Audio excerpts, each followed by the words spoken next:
Welcome back to Football Barbie, where I talk about anything and everything football related. Here I have Colin with me. He has his own amazing channel. He is a huge Jaguars fan, and we're going to be talking about Doug Pederson, what he has done with the Eagles, how he took the Eagles to a Super Bowl win, and is he able to take the Jaguars to a Super Bowl win? What do you think he's going to do in the 2023 season? And does Trevor Lawrence have a chance to make it to the Super Bowl? I sure hope so. So let's figure it out and get it started.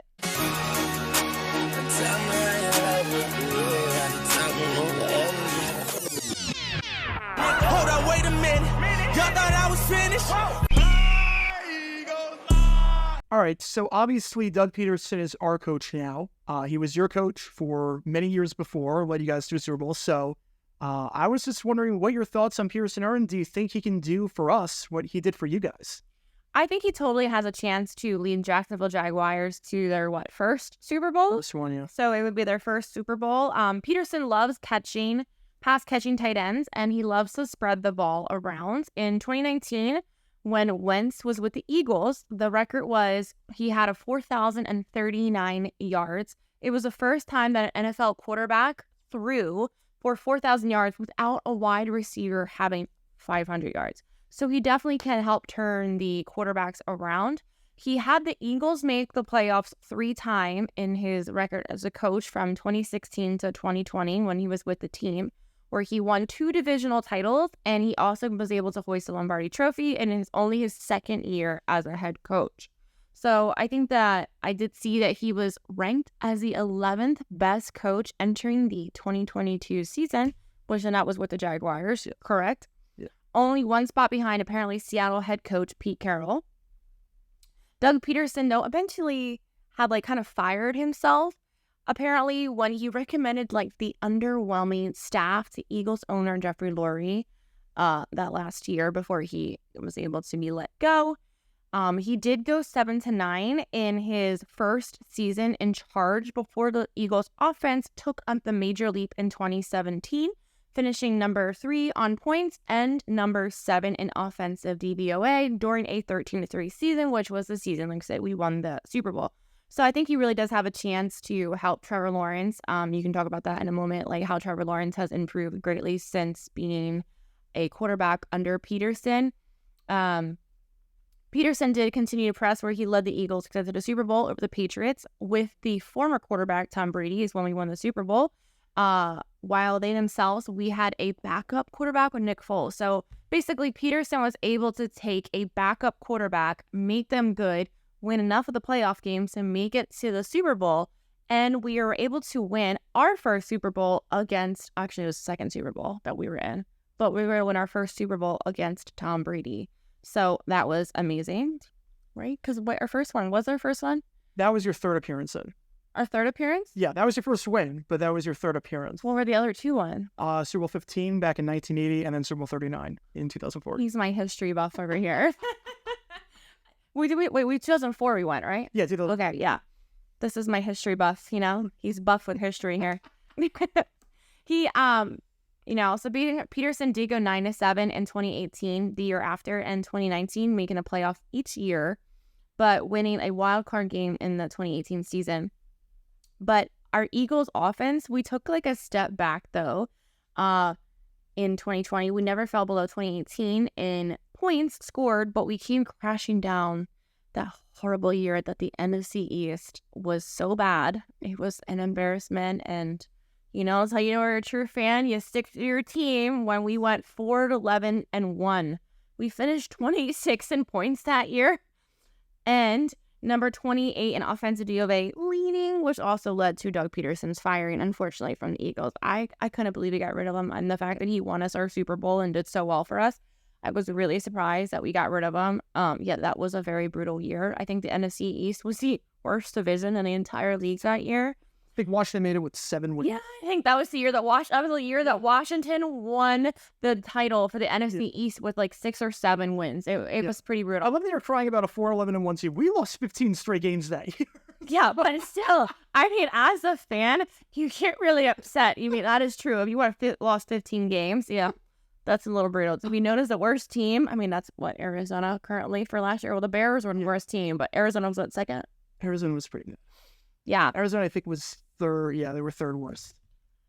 But I think what's interesting is, as an example for how Pederson did, though, as a coach. So with Wentz under Pederson's watch, back when he played, he became the first rookie since 1970 at the time to win his first 2 games and not throw an interception, then setting an NFL record for completion in one season by a rookie with 379. Before Wentz injured his knees in Week 14, he had more than doubled his touchdown passes as a rookie, 16-33, which is kind of what happened to Trevor Lawrence last year, which you'll talk about. Halved his interception from 14 to 7, and was on pace to become the Eagles' first quarterback in history to throw for more than 4,000 yards in a season, which I didn't really know that was a thing, which he surpassed in 2019. The Eagles were 11-2 with Wentz as a starter the year we won the Super Bowl, but that was when, then they got hurt. He got hurt with his knee. We went 4-1 at the playoffs with Foles in 2017 and 2018 after injuries to Wentz. In those 5 games, Foles threw for 1,438 yards, 9 yards, and completed 0.677 of his passes. What I thought it was really funny is when Wentz did get hurt, literally in Philly, because I still lived there at the time, literally all the billboards were like, "We believe in Saint Nick," because it was during Christmas time, like the month of December, and he was dressed as Santa Claus, and it was "We believe in Saint Nick," and it was literally everywhere. So basically, Pederson really does have a good chance to, I feel like, have Trevor Lawrence be a good quarterback. He was able to take him.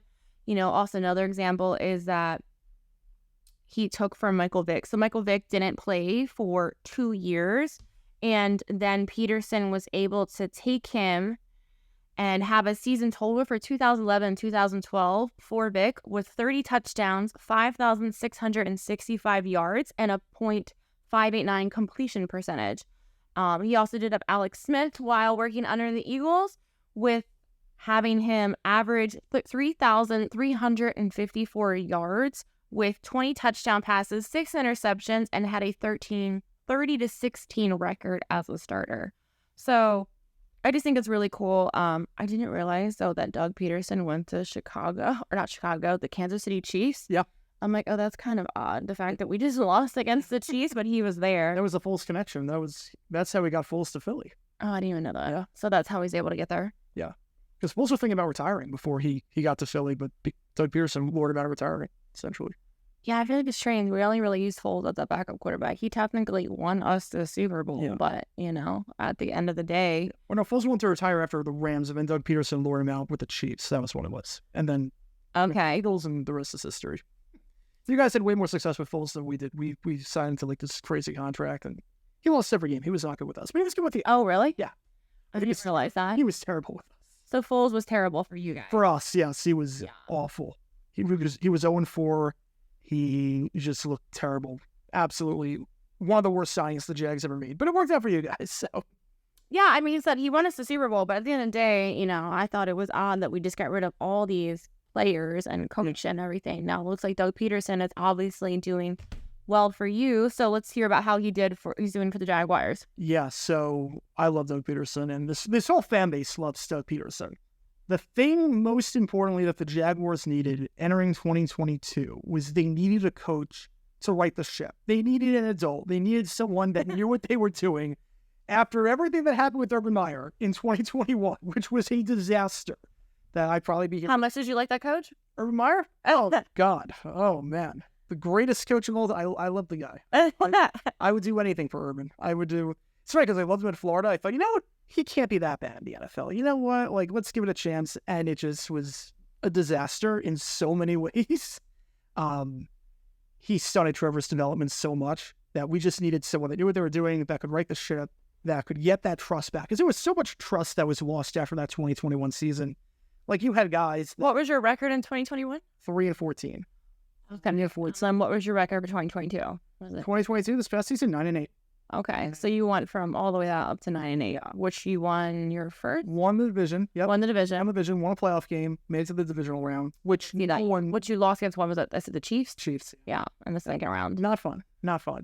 Really thought we had that game too. Really thought if Jamal Adams didn't fumble at the end, I really think we would have won that one. I really do. I mean, I kind of wish you would have beat out the Chiefs. I would have played them in the Super Bowl, possibly. Yeah. That game is still going to give me nightmares. No.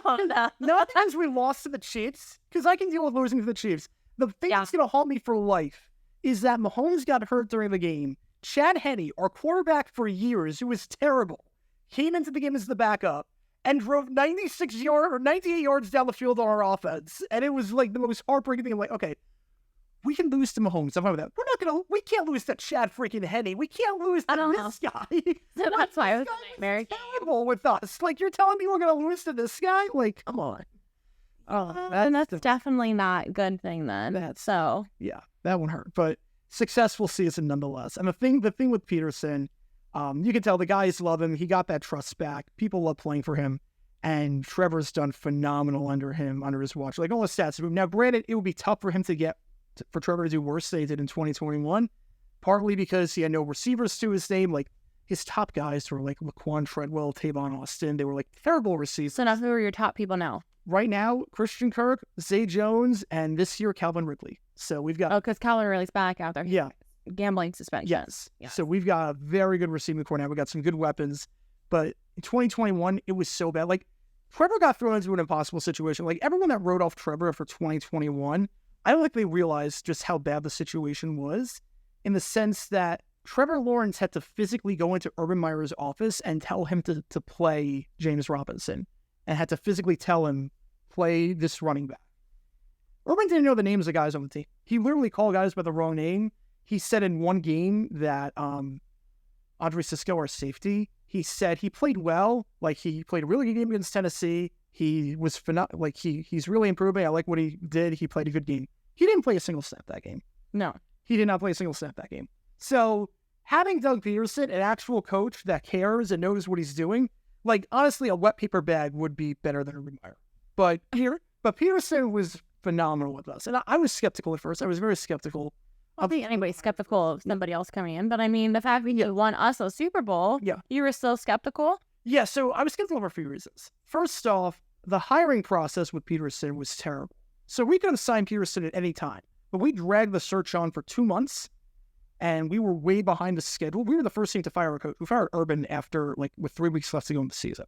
So we could have hired Doug right after that, or at the end of the season. Because I think he had a whole year off. Yeah, he had a whole year off. Right. So we could have easily done that, but we didn't do that. We waited until the end of January, beginning of February. It seemed like he was the backup plan because basically, long story short, we tried to hire Byron Leftwich as our head coach. Bullet dodge. That would have been terrible. Bullet dodge? Yeah. Not a good thing. Yeah. But we basically had Leftwich. He was about to sign on the dotted line, and then he wanted to bring in a new GM. And our current GM and our owner was like, no, you can't do that. We're not going to do that. So then that deal fell through, and then we had to go back and re-interview Doug Pederson. It seemed like he was the backup plan, so I was a bit skeptical about that at first. The best backup plan. Yeah, it was good. I was also skeptical just because, NFL history, coaches that get fired and have won a Super Bowl, they usually don't do well the second time around. There are plenty of examples of that. Mike Ditka was terrible with the Saints. Hank Stram was terrible with the Saints. Okay. Mike Shanahan in Washington, he was not very good. Just so many examples of coaches that were not good after they got fired after winning the Super Bowl. So I was a bit skeptical of that. But he has done phenomenal. Trevor looks very comfortable in the offense. Well, do you know Trevor's 21 stats of 2022? Yeah, he threw a lot of interceptions the first year. I think he only threw about 8 this past season. Part of that was he just played a lot smarter. Part of that was 2021, he tried to force a whole lot deep down the field. And 2022, he played very, very smart. He didn't make as many mistakes. The second half of the season, he was phenomenal.